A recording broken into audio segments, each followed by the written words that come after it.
Act 3, Scene 1. Flourish. Enter Caesar, Antony, Lepidus, Brutus, Cassius, Casca, Decius, Metellus, Trebonius, Cinna, Publius, Papilius, Artemidorus, the soothsayer, and other senators and petitioners. The Ides of March are come. Aye, Caesar, but not gone. Hail, Caesar! Read the schedule! Trebonius doth desire you to overrun, and to best leisure to his humble suite. Oh, Caesar, read mine first, for mine's a sweet that touches Caesar. Nearer, read it, cried Caesar. What touches us ourselves shall be last served. Delay not, Caesar. Read it instantly. What? Is the fellow mad? Sirrah, give place. What urge you your petitions in the street? Come to the Capitol. Caesar goes forward, the rest following. I wish your enterprise today may thrive. What enterprise, Populus? Very well. What's that, Populus, Lena? He wished today our enterprise might thrive. I fear our purpose is discovered. Look how he makes to Caesar. Mark him. Casca, be sudden, for we fear prevention. Brutus, what shall be done? If this be known, Cassius or Caesar shall never turn back, for I will slay myself. Cassius, be constant. Populus Lena makes not of our purposes, for look, he smiles, and Caesar doth not change.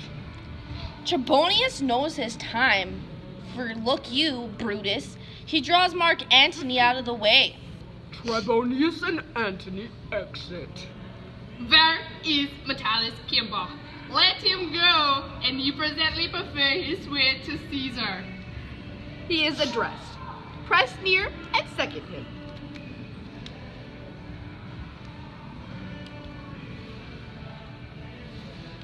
Casca, you are the first that rears your hand. Are we all ready?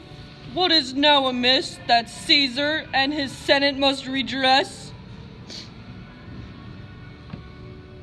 Kneeling. Most high, most mighty, and most puissant Caesar, Metellus Kimber throws before thy seat and humble heart.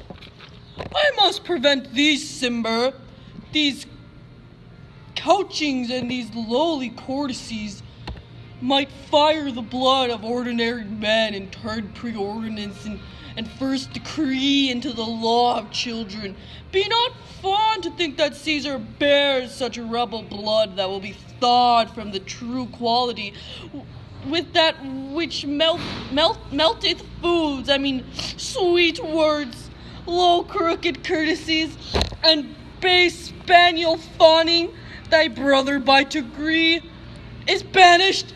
If thou dost bend and pray and fawn for him, I spurn thee like a cur out of my way. No, Caesar doth not wrong, nor without cause. Will he be satisfied? Is there no voice more worthy than my own to sound more sweetly in great Caesar's ear for the repealing of my banished brother? Kneeling. I kiss thy hand, but not in flattery, Caesar, desiring the Publius Cimber may have an immediate freedom of rebellion. What, Brutus? Kneeling? Pardon, Caesar, pardon. As low to thy foot doth Cassius fall to beg enfranchisement for Publius Cimber. I could be well moved if I were you. If I could pray to move, prayers would move me. But I am constant as the northern star, of whose true fixed and resting quality there is no fellow in the firmament. The skies are painted with unnumbered sparks. They are all fire, and every one doth shine. But there's one in all doth hold his place. So in the world 'tis furnished well with men.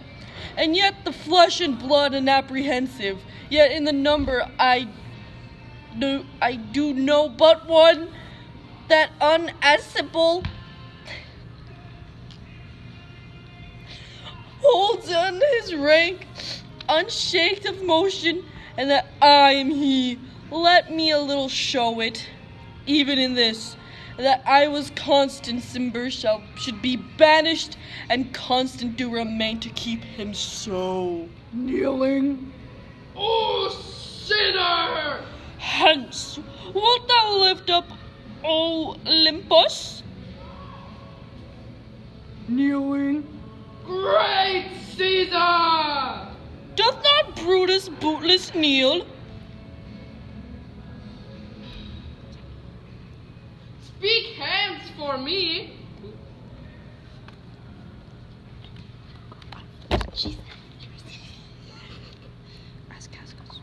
As Casca strikes, the others rise up and stab Caesar. Et tu, Brute, then fall, Caesar. Dies. Liberty! Freedom! Tyranny is dead! Run hence, proclaim, cry it about the streets! Some to the common pulpits and cry out, liberty, freedom, and enfranchisement. People and senators, be not affrighted. Fly not, stand still. Ambition's debt is paid. Go to the pulpit, Brutus. And Cassius too. Where's Publius?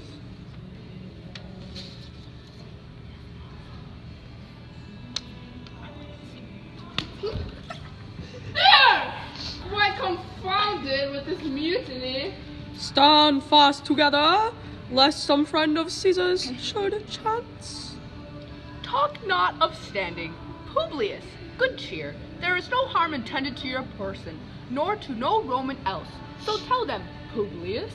And leave us, Publius, lest that the people rushing on us should do your age some mischief. Do so, and let no man abide this deed, but we, the doers. All but the conspirators exit. Enter Trebonius. Where is Antony? Fled to his house amazed. Men, wives, and children stare, cry out, and run as it were doomsday. Fates, we will know your pleasures. That we shall die, we know. 'Tis but the time, and drawing days out, that men stand upon. Why, he that cuts off 20 years of life cuts off so many years of fearing death.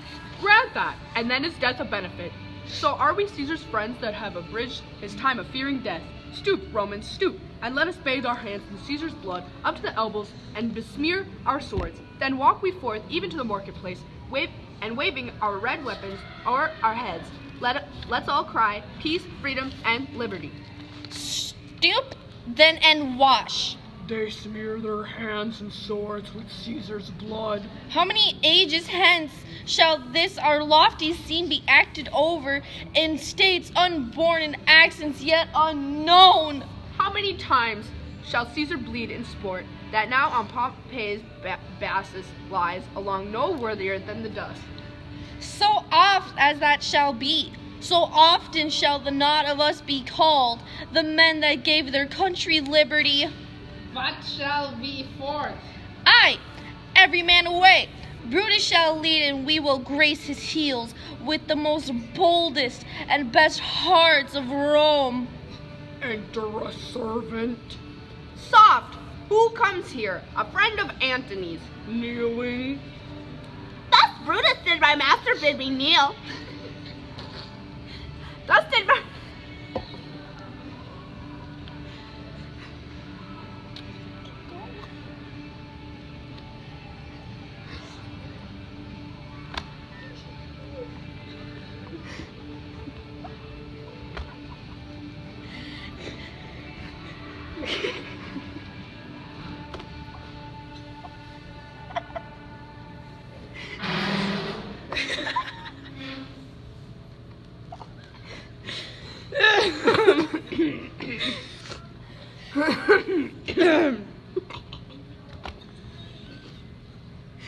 Commercial.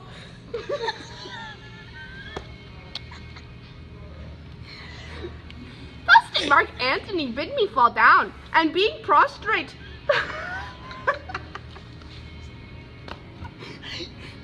Thus he bade me say, Brutus is noble, wise, valiant, and honest. Caesar was mighty, bold, royal, and loving. Say, I love Brutus, and I honor him. Say, I fear Caesar, honored him, and loved him. If Brutus will vouchsafe that Antony may safely come him,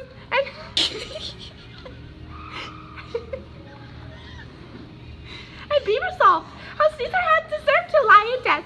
Mark Antony shall now love Caesar dead, so well as Brutus living, but will follow the fortunes and affairs of noble Brutus. Through the hazards of this untrod state will all true fate. So says my master Antony. Thy master is a wise and valiant Roman. I never thought him worse. Tell him, so please him, come unto this place. He shall be satisfied, and by my honor depart untouched. I'll fetch him presently. Servant exit. I know that we shall have him well to friend.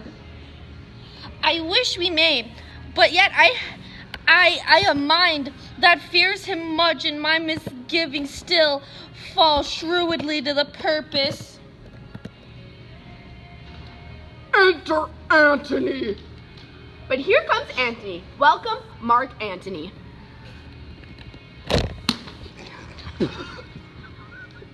Almighty Caesar, thou dost lie so low. On all thy conquests, glories, triumphs, spoils, shrunk to this little measure.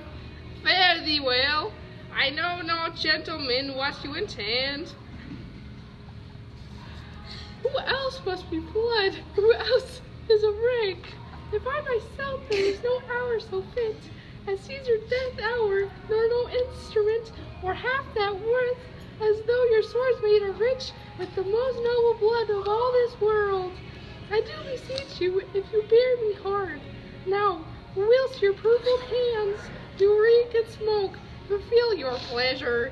Live 1,000 years, I shall not find myself so apt to die. No place will please me so, no mean of death, as here my Caesar, and by you cut off. The choice and master spirits of this age. O Antony, beg not your death of us, though now we must appear bloody and cruel, as by our hands in this our present act you see we do. Yet see you but our hands, and this the bleeding business they have done. Our hearts you see not, they are pitiful, and pity to the general wrong of Rome. As fire drives out fire, so pity hath done this deed on Caesar. For your part, to our words have leaden points, Mark Antony. Our arms and strength of malice, and our hearts of brothers' temper, do receive you in with all kind of love, good thoughts, and reverence. Your voice shall be as strong as any man's in the disposing of new dignities. Only be patient till we have appeased the multitude, beside themselves with fear, and then we will deliver you the cause. Why I, that did love Caesar, when I struck him, have thus proceeded. I doubt not your wisdom, but each man render me his bloody hand.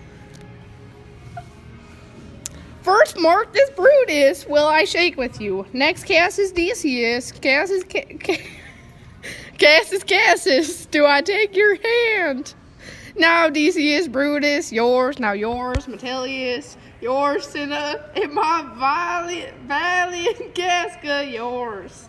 Thou, and last not least in love, yours, good Trebonius.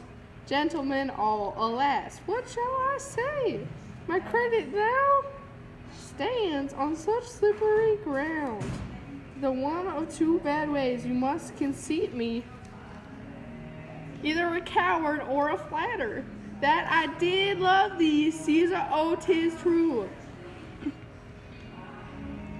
If then thy spirit look upon us now, shall it not grieve thee dearer than thy death? To see thy Antony making his peace, shaking thy noble fingers of thy foes. Most noble is the present of thy corpsey? And I, as many eyes as thou hast wounds, weeping as fast as to stream forth thy blood, it would become me better than to close in terms of friendship with thine enemies. Pardon me, Julius, here wast thou paid brave part.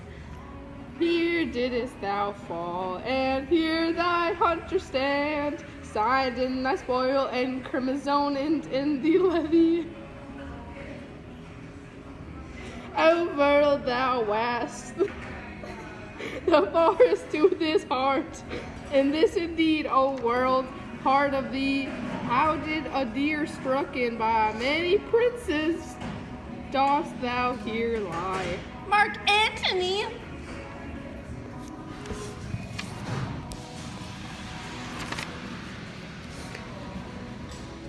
Pardon me, Cassius. The enemies of Caesar shall say this, then in a friend. Pardon me, Caius Cassius. The enemies of Caesar shall say this. Then, in a friend, it is cold modesty. I blame you not for praising Caesar so, but what compact mean you have to have with us? Will you be pricked in number of our friends, or shall we on and not depend on you? Therefore I took your hands, but was indeed swayed from the point by looking down on Caesar. Friends, am I with you all and love you all, upon this hope that you shall give me reasons why and wherein Caesar was dangerous. Or else were this a savage spectacle.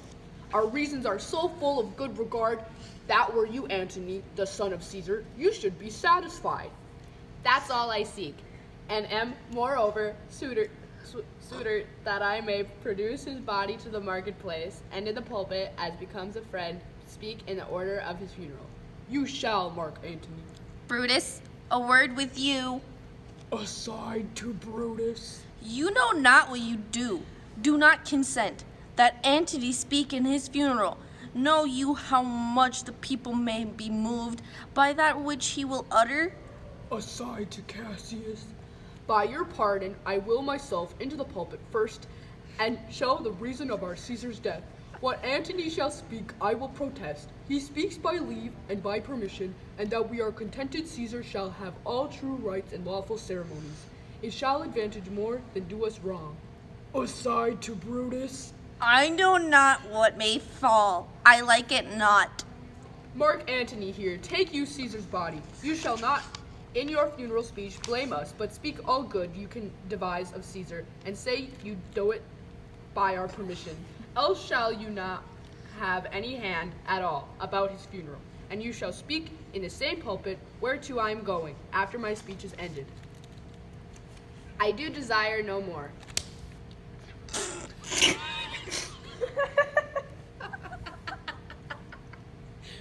Prepare the body, then, and follow us.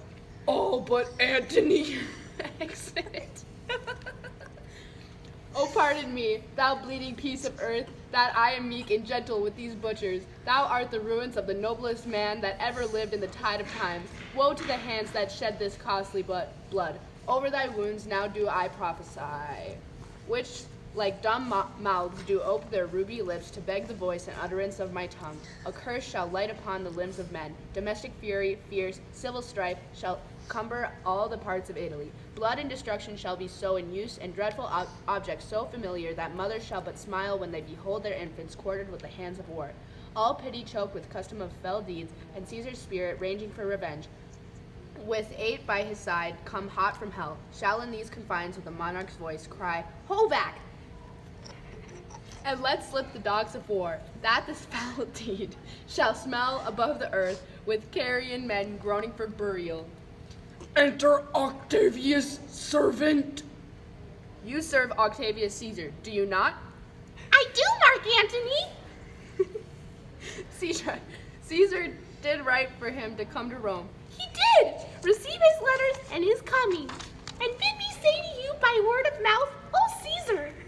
Thy heart is big, get thee apart and weep. Passion, I see, is catching for mine eyes. Seeing those bees of sorrow stand in thine, began to water. Is thy master coming? He lies tonight within 7 leagues of Rome. Post back with speed and tell him what hath chanced. Here is a morning Rome, a dangerous Rome, no Rome of safety for Octavius yet. Hie hence and tell him so. Yet stay a while. Thou shalt not back till I have borne this corpse into the marketplace. There shall I try, in my oration, have the people take the cruel issue of these bloody men, according to which thou shalt discourse to young Octavius of the state of things. Lend me your hand. They exit with Caesar's body. Scene 2. Enter Brutus and Cassius with the plebeians. We will be satisfied. Let us be satisfied. Then follow me and give me audience, friends. Cassius, go you into the other streets and part the numbers. Those that will hear me speak, let him stay here. Those that will follow Cassius, go with him. And public reasons shall be rendered of Caesar's death. I will hear Brutus speak. I will hear Cassius to compare their reasons, when severally we hear them rendered. Cassius exits with some of the plebeians. Brutus goes into the pulpit. The noble Brutus is ascended silence. Be patient till the last. Romans, countrymen, and lovers, hear me for my cause, and be silent that you may hear. Believe me for mine honor, and have respect to mine honor, that you may believe. Censure me in your wisdom, and awake your senses, that you may the better of judges.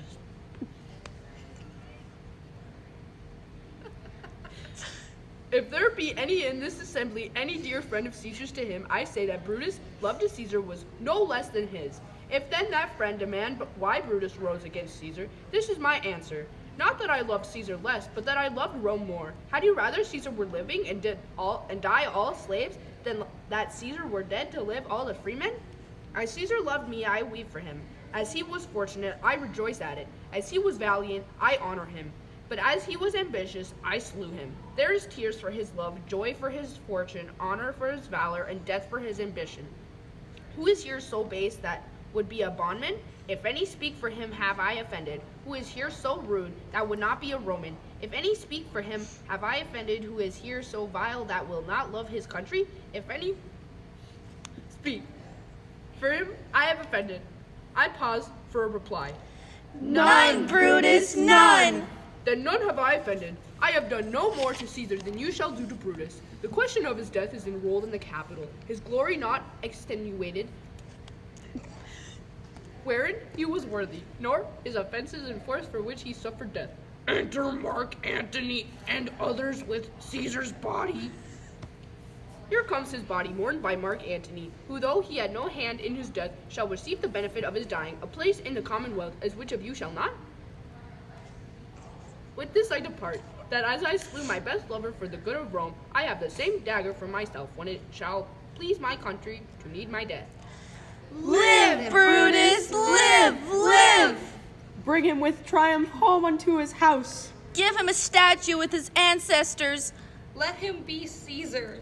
Caesar's better parts shall be crowned in Brutus. We'll bring him to his house with shouts and clamors. My countrymen, Peace, silence, Brutus speaks. Peace, ho!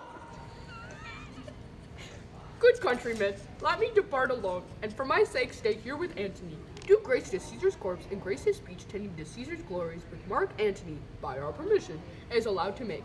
I do entreat you, not a man depart, save I alone, till Antony have spoken. He descends and exits. Stay, ho, and let us hear Mark Antony. Let him go up into the public chair. We'll hear him. Noble Antony, go up. For Brutus' sake, I am beholding to you. He goes into the pulpit. What does he say of Brutus? He says for Brutus' sake, he finds himself beholding to us all. 'Twere best he speak no harm of Brutus here. This Caesar was a tyrant.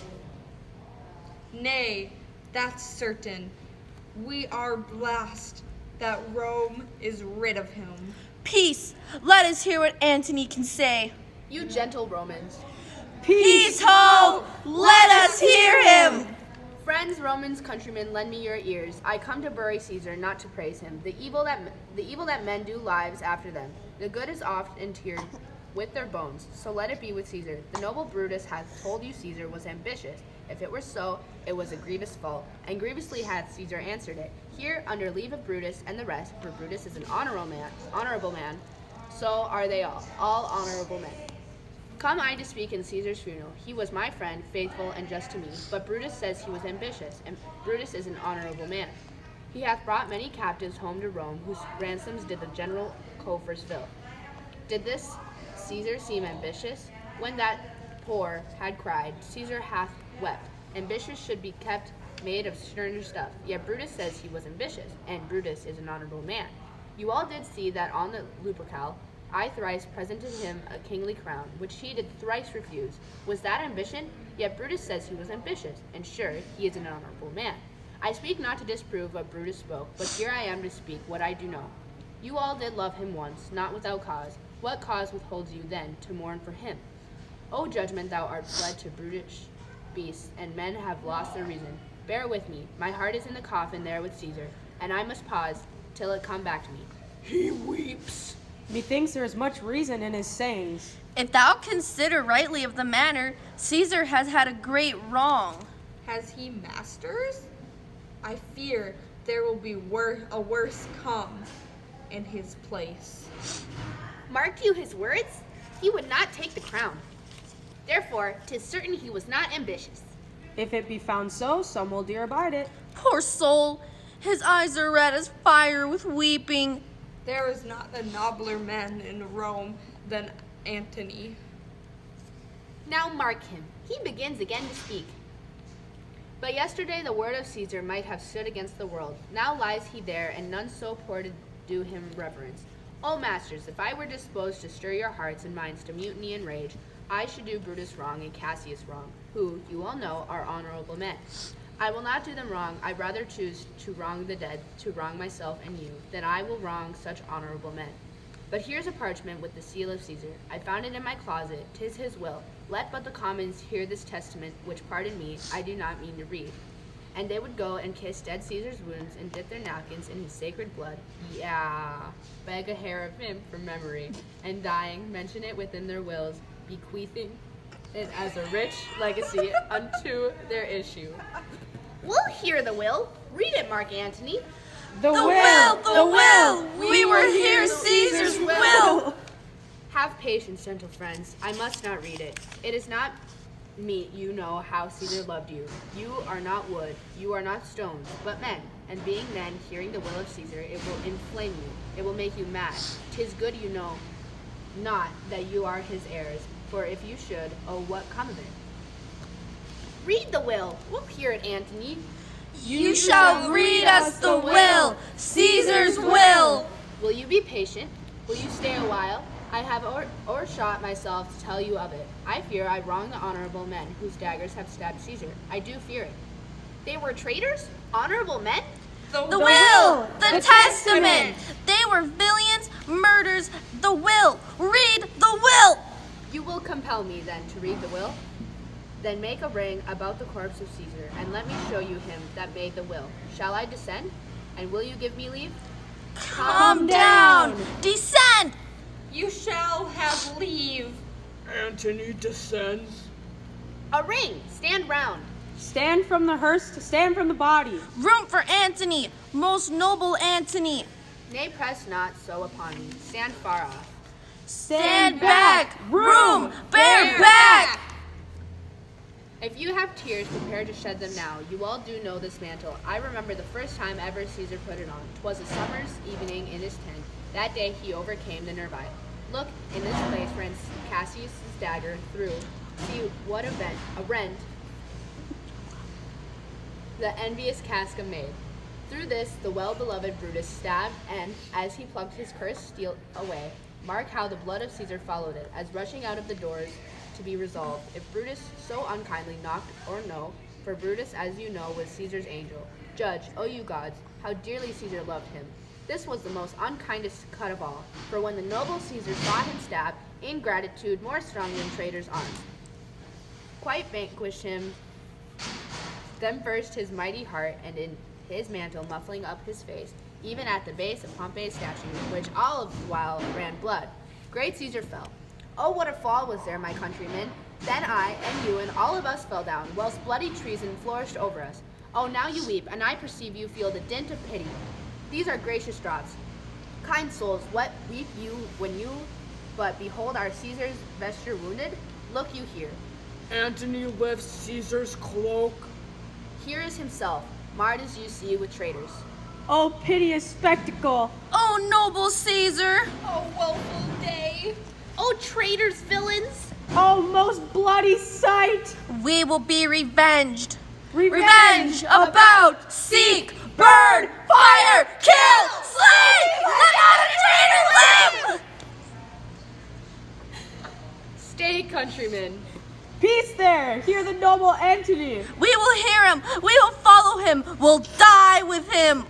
Good friends, sweet friends, let me not stir you up to such a sudden flood of mutiny. They that have done this deed are honorable. What private griefs they have, alas, I know not, that made them do it. They are wise and honorable, and will no doubt with reason answer you. I come not, friends, to steal away your hearts. I am no orator as Brutus is, but as you know me all, a plain blunt man that loved my friend, and that they know full well, that gave me public leave to speak of him. For I have neither wit, nor words, nor worth, action, nor utterance, nor the power of speech to stir men's blood. I only speak right on. I tell you that which you ourselves do know. Show you sweet Caesar's wounds, poor dumb mouths, and bid them speak for me. But were I Brutus, and Brutus Antony, there were an Antony would ruffle up your spirits and put a tongue in every wound of Caesar that should move the stones of Rome to rise in mutiny. We'll mutiny! We will burn the house of Brutus! Away then, come, seek the conspirators. Yet hear me, countrymen, yet hear me speak. Peace ho! Hear Antony, most noble Antony! Why, friends, you go to do you know not what, wherein hath Caesar thus deserved your love? Alas, you know not. I must tell you then. You have forgot the will I told you of. Most true, the will! Let's stay and hear the will! Here's the will, and under Caesar's seal, to every Roman citizen he gives, to every several man, 75 drachmas. Most noble Caesar, we'll revenge his death. Oh, royal Caesar. Hear me with patience. Peace ho! Moreover, he hath left you all his walks, his private arbors, and new planted orchards on this side Tiber. He hath left them you, and to your heirs forever, common pleasures to walk abroad and recreate yourselves. Here was a Caesar. Then what comes such another? Never, never! Come, away, away! We'll burn his body in the holy place, and with the brands fire the traitors' houses. Take up the body. Go fetch fire! Pluck down benches. Pluck down forms, windows, anything. Plebeians, we exit with Caesar's body. Now let it work. Mischief, thou art afoot. Take thou what course thou wilt. Enter servant. How now, fellow? Sir Octavius is already come to Rome. Where is he? He and Lepidus are at Caesar's house. And thither will I straight to visit him. He comes upon a wish. Fortune is merry, and in his mood will give us anything.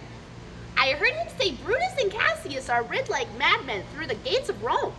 Belike that they had some notice of the people, how I had moved them. Bring me to Octavius. They exit. Scene 3. Enter Cinna the poet, and after him, the plebeians.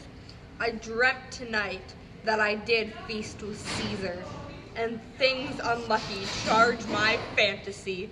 I have no will to wander forth of doors, yet something leads me forth. What is your name? Whither are you going? Where do you dwell? Are you a married man or a bachelor? Answer every man directly. Aye, and briefly. Aye, and wisely. Aye, and truly, you were best. What is my name? Whither am I going? Where do I dwell? Am I a married man or bachelor? Then to answer every man directly and briefly, wisely and truly. Wisely I say, I am a bachelor. That's as much as to say that they are fools that marry. You'll bear me a bang for that, I fear. Proceed directly. Directly, I am going to Caesar's funeral. As a friend or an enemy? As a friend. That matter is answered directly. For your dwelling, briefly. Briefly, I dwell by the Capitol. Your name, sir, truly. Truly, my name is Cinna. Tear him to pieces! He's a conspirator! I am Cinna the poet! I am Cinna the poet! Tear him for his bad verses! Tear him for his bad verses! I am not Cinna the conspirator. It is no matter. His name's Cinna. Pluck but his name out of his heart and turn him going. Tear him, Come brands, ho, fire bands, to Brutus's, to Cassius, burn all! Some to Decius' house, and some to Casca's, some to Ligarius. Away! Go! All the plebeians exit, carrying off Cinna. The end.